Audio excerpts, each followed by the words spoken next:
آخر آپ مجھ سے چاہتے کیا ہیں؟ ملنا چاہتا ہوں، بتائیے کیا یہ ممکن ہے؟ اس کی ریڑھ کی ہڈی میں ایک سرد لہر دوڑ گئی، ہتھیلیاں بے اختیار پسینے میں بھیگ گئیں۔ میں نہیں مل سکتی۔ کیوں؟ جس فون کال میں آپ کی دوست نے آپ کے کزن کو اپنے ساتھ چلنے کی آفر کی تھی، اس میں غالباً انہوں نے بیبوک ادا کا ذکر کیا تھا، پرنسز آئلینڈ، شہزادوں کے جزیرے۔ کیا آپ ادھر نہیں آ رہی؟ تو وہ اس کی کالز ٹیپ کر رہا تھا اور تبھی اس نے پاکستان والے موبائل پہ کال کی تھی، کیونکہ وہ ترکی والے فون کے جہان کی تحویل میں ہونے کے بارے میں جانتا تھا۔ میں بیبوک ادا نہیں جا رہی۔ آئندہ آپ نہ تو میرا پیچھا کریں گے، نہ ہی میری کالز ٹیپ کریں گے، ورنہ میں آپ کی جان لے لوں گی، سمجھے؟ اس نے جھلا کر فون کان سے ہٹایا اور سرخ بٹن زور سے دبایا۔ موبائل آف ہو گیا۔ وہ گہری سانس لے کر اٹھ کھڑی ہوئی، جانے کب یہ شخص اس کا پیچھا چھوڑے گا۔ سمندر کی جھاگ بھری نیلی لہروں پر سے ہوا سرسراتے ہوئے گزر رہی تھی۔ وہ دونوں فیری کی بالکونی میں کھڑے سامنے سمندر دیکھ رہے تھے۔ جہان قدرے جھک کر ریلنگ پکڑے کھڑا تھا اور حیا گردن سیدھی اٹھائے لب بھینچے سامنے افق پہ دیکھ رہی تھی۔ ڈی جے ابھی ابھی کیمرہ لیے بالکونی کے دوسرے سرے تک گئی تھی، سو ان دونوں کے درمیان خاموشی چھا گئی تھی۔ وہ جب سے کدی کوئے کی بندرگاہ پہ فیری میں سوار ہوئے تھے تب سے آپس میں بات نہیں کر رہے تھے۔ فیری ویسے بھی کھچا کھچ بھرا تھا، جگہ ڈھونڈنے میں ہی اتنا وقت صرف ہو گیا۔ فیری کی نچلی منزل جو چاروں طرف سے شیشوں سے بند تھی، پر جڑے تمام صوفے اور کرسیاں بھرے تھے، سو وہ بلائی منزل پہ آ گئے جو اوپن ایئر تھی، کھلا سا وسیع احاطہ جہاں ہر طرف صوفے اور کرسیاں تھیں مگر ایک نشست بھی خالی نہ تھی۔ ان کو بالآخر فیری کے کنارے پہ بنی تنگ سی بالکنی میں کھڑے ہونے کی جگہ ملی۔ وہ اتنی تنگ تھی کہ سمندر کی جانب رخ کر کے ایک وقت میں ایک بندہ ہی ریلنگ کے ساتھ کھڑا ہو سکتا تھا۔ بالکنی کی گیلری لمبی تھی اور لوگوں کی ایک طویل قطار وہاں کھڑی تھی۔ وہ دونوں بالکل دائیں طرف کے کونے میں تھے۔ ہوا بے حد سرد تھی، پھر بھی جہان سیاہ سویٹر کی آستینے کونیوں تک موڑے ہوئے تھا، مگر اسے بے حد سردی لگ رہی تھی کہ اس نے سیاہ لمبے اسکرٹ کے اوپر صرف سرمئی سویٹر ہی پہن رکھا تھا، سو اب سیاہ اسٹول کو سختی سے کندھوں کے گرد لپیٹ کر بازو سینے پہ باندھ رکھے تھے۔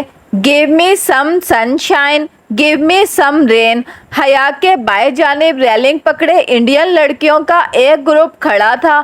وہ لڑکیاں بہت سی تھیں، وہ کندھے سے کندھا ملا کر کھڑی تھیں اور ان کی قطار بالکنی کے دوسرے سرے تک جاتی تھی۔ وہ کسی اسٹڈی ٹور پہ استنبول آئی ہوئی تھی اور اب چہرے کے گرد ہاتھوں کا پیالہ بنائے بآواز بلند لہک لہک کر گیت گا رہی تھی۔ تم اس روز بغیر بتائے اٹھ کر چلی گئیں، تمہیں پتہ ہے میں کتنی دیر استقلال اسٹریٹ میں تمہیں ڈھونڈتا رہا؟ وہ ریلنگ پہ جھکا سمندر کی لہروں کو دیکھتے ہوئے کہنے لگا۔ تو نہ ڈھونڈتے، حیا نے بے نیازی سے شانے اچکائے۔ ہوا سے اس کے بال اڑ اڑ کر جہان کے کندھے کو چھو رہے تھے، مگر وہ انہیں سمیٹنے کا تکلف بھی نہیں کر رہی تھی، اتنا غصہ۔ جہان نے گردن موڑ کر حیرت سے اسے دیکھا۔ وہ تنے ہوئے نقوش کے ساتھ سامنے دیکھتی رہی۔ ایسا بھی کچھ نہیں کہا تھا میں نے۔ اگر تمہیں خود شرمندگی نہیں ہے تو میں کیوں دلاؤں؟ میری جگہ کوئی بھی ہوتا تو وہ یہی پوچھتا۔ مجھے کسی اور سے کوئی سروکار نہیں ہے۔ سیگلز کا ایک گول پڑپڑاتا ان کے سامنے سے گزرا۔ جہان سیدھا ہوا اور ہاتھ میں پکڑی روٹی کا ٹکڑا توڑ کر فضا میں اچھالا۔ ایک بڑے سے سیگل سمندری بگلے نے فضا میں ہی غوطہ لگا کر اسے اپنی چونچ میں دبا لیا۔ وہ خاموشی سے پانی کی نیلی سطح کو دیکھتی رہی۔ پانی میں گلابی جیلی فش تیر رہی تھی، ان کے سر پانی کے اندر ہی تھے مگر وہ اتنا شفاف تھا کہ وہ واضح دکھائی دیتی تھی۔ کیا میرا اتنا بھی حق نہیں ہے حیا کہ میں پوچھ سکوں کہ وہ شخص کیوں تمہارے پیچھے پڑا ہوا ہے؟ پوچھو، ضرور پوچھو، مگر اسی سے جا کر پوچھو۔ مگر میں نہیں جانتا کہ وہ کون ہے، میں بھی نہیں جانتی کہ وہ کون ہے۔ آج وہ جہان کے لیے وہی حیا سلیمان بن گئی تھی جو وہ ہر ایک کے لیے تھی۔ خود کو جس شخص کے سامنے جھکا لیا تھا، اب اسی کے سامنے اٹھنا بھی تھا۔ جینے دو، کچھ پل تو جینے دو۔ وہ لڑکیاں لہک لہک کر گا رہی تھی، ڈی جے بھی کہیں ان کے ساتھ تھی۔ اچھا آئی ایم سوری، وہ رخ موڑ کر اس کے بالکل مقابل آ کھڑا ہوا اور روٹی کا بچا ہوا ٹکڑا اس کی طرف بڑھایا۔ حیا نے نگاہ اٹھا کر اسے دیکھا تو وہ ذرا سا مسکرایا۔ ایک لمحہ لگا تھا اسے پگھلنے میں اور وہ پگھلی ہوئی موم کا ڈھیر بن گئی۔ بہت دھیرے سے وہ مسکرا دی، خود سے کیے سارے وعدے بھول گئے۔ اوکے، اس نے روٹی کا ٹکڑا کھینچ کر توڑا اور اڑتے ہوئے بگلے کی سمت پھینکا۔ اس نے اسے فضا میں ہی پکڑ لیا۔ تمہارا ترکی بہت خوبصورت ہے جیہان، مگر یہاں کے لوگ اچھے نہیں ہیں۔ اب وہ روٹی کے ٹکڑے کر کے فضا میں اچھال رہی تھی۔ اچھا کیسے ہیں وہ؟ اکڑ، بد لحاظ، بدتمیز، بد تہذیب، بے مروت، الٹے دماغ کے لوگ ہیں یہاں کے، وہ کہتی گئی اور وہ بے اختیار ہنستا چلا گیا۔ اور پاکستان کے لوگ کیسے ہوتے ہیں حیا سلیمان؟ خوب ہنس کر وہ بولا تھا، کم از کم ترکوں سے تو بہت بہتر ہوتے ہیں۔ اس نے روٹی کا آخری ٹکڑا بھی دور اچھال دیا۔ جیہان ابھی تک ہنس رہا تھا۔ Give me some shine, give me some rain, give me another chance to grow up again. لڑکیاں اسی طرح مگن سی گا رہی تھیں۔ وہ تینوں ساتھ ساتھ بیوق ادا کے اس بل کھاتی سڑک پر نیچے اتر رہے تھے۔ حیا ایک ہاتھ سے اسٹول اور دوسرے ہاتھ سے اڑتے بالوں کو سمیٹ کے پکڑے ہوئے چل رہی تھی۔ اسے یوں لگ رہا تھا کہ وہ پرانے زمانوں میں واپس چلی گئی ہے، ایک قدیم جزیرے پہ جو ساری دنیا سے الگ تھلگ سمندر کے درمیان واقع تھا۔ وہ صدیوں پرانے شہزادوں کے جزیرے تھے اور وہ خود کوئی امر ہوئی شہزادی۔ شہزادوں کے جزیرے یا پرنسز آئی لینڈز، ترک میں ادا لار، ادا یعنی جزیرے اور لار یعنی شہزادوں کے۔ مرمرا کے سمندر میں قریب قریب واقع 9 جزیروں کے گروہ کو کہا جاتا تھا۔ گئے وقتوں میں سلاطین اپنے تخت و تاج کے لیے خطرناک لگتے شہزادوں کو جلا وطن کر کے ان 9 جزیروں میں بھیجا کرتے تھے، جس سے اس کا نام پرنسز آئی لینڈز پڑ گیا۔ بیوک ادا ان میں سے سب سے بڑا جزیرہ تھا۔ بیوک یعنی بڑا اور ادا یعنی جزیرہ۔ بیوک ادا نے دنیا کے ٹریفک رش اور ہنگامے سے دور ایک پرسکون چھوٹا سا جزیرہ تھا۔ وہاں گاڑیاں، بسیں اور دوسری آٹوز نہیں ہوتی تھیں۔ سفر کرنے کے لیے قدیم وقتوں کی طرح گھوڑا گاڑیاں اور بگیاں تھیں یا پھر بائیسیکل۔ ڈی جے اور جیہان اس سے چند قدم آگے نکل گئے تھے اور وہ قدیم زمانوں کے رومانس میں کھوئی ذرا پیچھے رہ گئی تھی۔ وہ دونوں باتیں بھی کر رہے تھے، ان میں اب خاصی بے تکلفی ہو چکی تھی۔ جیہان اسے ریسٹورنٹس کے متعلق کچھ بتا رہا تھا۔ یہاں بہت زیادہ اقسام کے کباب ملتے ہیں، غالباً 150 اقسام کے، اور یہ ریسٹوران یا تو سوپ فری دیتا ہے یا ایپل ٹی۔ وہ بے توجہی سے ان کی باتیں سنتی قدم اٹھا رہی تھی۔ اس ایک جگہ سڑک دونوں طرف سے ریسٹورنٹس میں گھری ہوئی تھی۔ ان کے دروازے کھلے تھے اور سامنے برآمدے میں شیڈ تلے کرسیاں اور میزیں بچھی تھیں۔ سیاحوں کا ایک ہجوم ہر سو پھیلا تھا۔ سڑک کے وسط میں ایک جگہ مجمع سا لگا تھا۔ وہ تینوں بے اختیار دیکھنے کے لیے رک گئے۔ سیاحوں کے درمیان گھری وہ ایک خوبصورت سی ترک بچی تھی۔ وہ گہرے جامنی بغیر آستین فراک میں ملبوس تھی، گھنگریالے بال کندھے پہ آگے کو ڈالے ہوئے تھے۔ وہ ریڈ کارپیٹ پہ کھڑی کسی اداکارہ کی طرح کمر پہ ہاتھ رکھے ایک معصوم سا پوز بنائے کھڑی تھی اور ارد گرد دائرے میں کھڑے سیاح کھٹا کھٹ اپنے کیمروں میں اس کی تصویریں مقید کر رہے تھے۔ وہ ہر تصویر کے بعد ذرا مختلف انداز میں کھڑی ہو جاتی اور چہرے پہ معصومیت طاری کیے کبھی آنکھوں کو پٹ پٹاتی، کبھی تھوڑی تلے ہاتھ رکھتی، کبھی مسکراتی، کبھی ناک سکیڑتی۔ شاید ایک دو سیاح اس کی تصویر بنانے کو رکے ہوں گے تو دیکھا دیکھی مجمع لگ گیا ہوگا۔ وہ اور ڈی جے بھی فوراً اپنے کیمرے نکال کر تصویریں بنانے کھڑی ہو گئیں۔ اس بچی کے پوز اتنے پیارے تھے کہ تصویریں بنا بنا کر بھی ان کا دل نہیں بھر رہا تھا۔ تھوڑی دیر بعد حیا نے لمحے بھر کا توقف کرتے اپنا چہرہ اٹھایا تو دیکھا جیہان ساتھ ہی کھڑا لب بھینچے قدرے ناگواری سے یہ سارا منظر دیکھ رہا تھا۔